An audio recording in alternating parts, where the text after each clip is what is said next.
السلام علیکم دوستو، ایک بار جبرائیل علیہ السلام نبی کریم صلی اللہ علیہ وآلہ وسلم کے پاس آئے تو آپ صلی اللہ علیہ وآلہ وسلم نے دیکھا کہ جبرائیل علیہ السلام کچھ پریشان ہے۔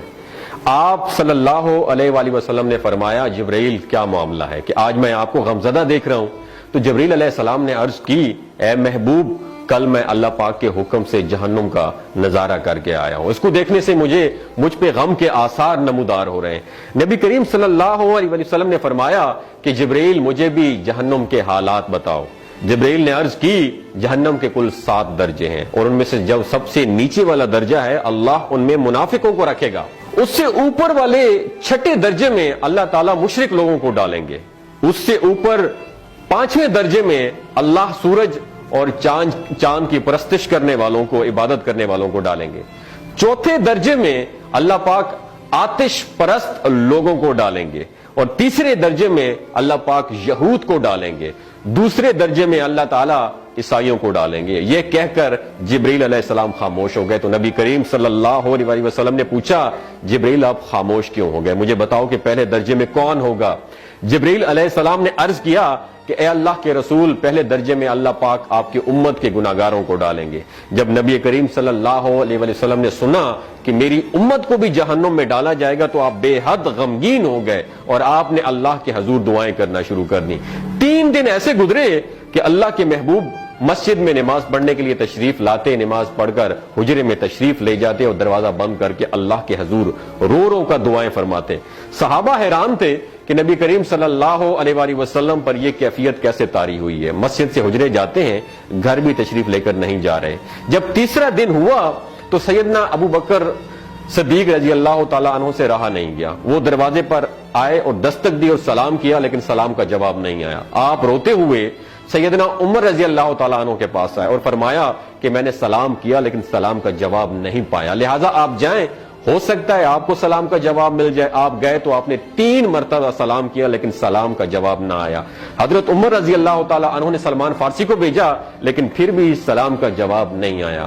حضرت سلمان فارسی نے واقعے کا تذکرہ حضرت علی رضی اللہ تعالیٰ عنہ سے فرمایا۔ انہوں نے سوچا کہ جب اتنے عظیم شخصیت کو سلام کا جواب نہیں ملا تو مجھے بھی خود نہیں جانا چاہیے، بلکہ مجھے ان کی نور نظر بیٹی حضرت فاطمہ رضی اللہ تعالیٰ عنہا انہیں اندر بھیجنا چاہیے۔ لہٰذا آپ نے حضرت فاطمہ رضی اللہ تعالیٰ عنہا کو سب احوال بتا دیا۔ آپ حجرے کے دروازے پر آئیں، ابا جان السلام علیکم، بیٹی کی آواز سن کر محبوب کائنات اٹھے، دروازہ کھولا اور سلام کا جواب دیا۔ ابا جان، یہ آپ پر کیا کیفیت ہے کہ 3 دن سے آپ یہاں پہ تشریف فرما ہے؟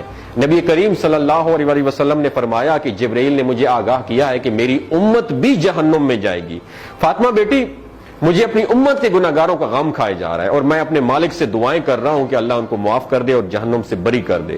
اور یہ کہہ کر پھر آپ سجدے میں چلے گئے، رونا شروع کر دیا، یا اللہ میری امت کے گناہگاروں پر رحم کر، ان کو جہنم سے آزاد کر کے۔ اتنے میں حکم آ گیا، وَلَسَوْفَ يُعْطِيكَ رَبُّكَ فَتَرْضَىٰ، اے میرے محبوب غم نہ کر، میں تم کو اتنا عطا کروں گا کہ آپ راضی ہو جائیں گے۔ آپ خوشی سے کھل اٹھے اور فرمایا کہ لوگوں، اللہ نے مجھ سے وعدہ کر لیا ہے کہ روز قیامت مجھے میری امت کے معاملے میں خوب راضی کرے گا، اور میں اس وقت تک راضی نہیں ہوں گا جب تک میرا آخری امتی بھی جنت میں نہ چلا جائے۔ بولتے ہوئے آنکھوں سے آنسو آنا شروع ہو جاتے ہیں بندے کے، کہ جب بندہ سوچتا ہے کہ ہمارا نبی صلی اللہ علیہ وسلم اتنا شفیق اور غم محسوس کرنے والا ہے اور بدلے میں ہم نے ان کو کیا دیا۔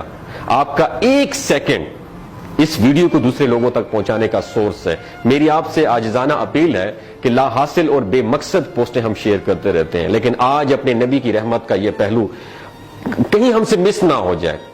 ایک شیئر کر کے اپنا حصہ ضرور ڈالیے گا، کیا پتہ کون گناہگار پڑھ کر راہ راست پہ آ جائے اور دوسروں کو تھوڑی سی ہدایت مل جائے۔ کہنے کا مقصد یہ ہے کہ ایک نبی ہمارے لیے اتنا غم خوار ہے اور ہم یہاں بیٹھ کے اس کی امت کے اوپر اتنے مظالم ڈھائے جا رہے ہیں، ہمارے فلسطینی بھائیوں پہ اتنا ظلم کیا جا رہا ہے، لیکن ہم ٹس سے مس نہیں ہو جا رہے۔ آج ہمارے پاس اگر تلواریں ہوتی تو ہم تو بالکل سوچنا ہی ختم کر دیتے، لیکن آج ہمارے پاس میزائل ہیں، آج ہمارے پاس ایٹم بم ہے، لیکن پھر بھی ہم بے حس بنے ہوئے ہیں۔ اللہ تعالیٰ ہمیں ہدایت نصیب فرمائے، اللہ تعالیٰ ہمارے لیے آسانیاں پیدا فرمائے اور اللہ تعالیٰ ہمیں نیک کام کرنے کی توفیق عطا فرمائے۔ اپنا اور اپنے ساتھ جڑے رشتوں کا خیال رکھیے گا۔ اللہ حافظ۔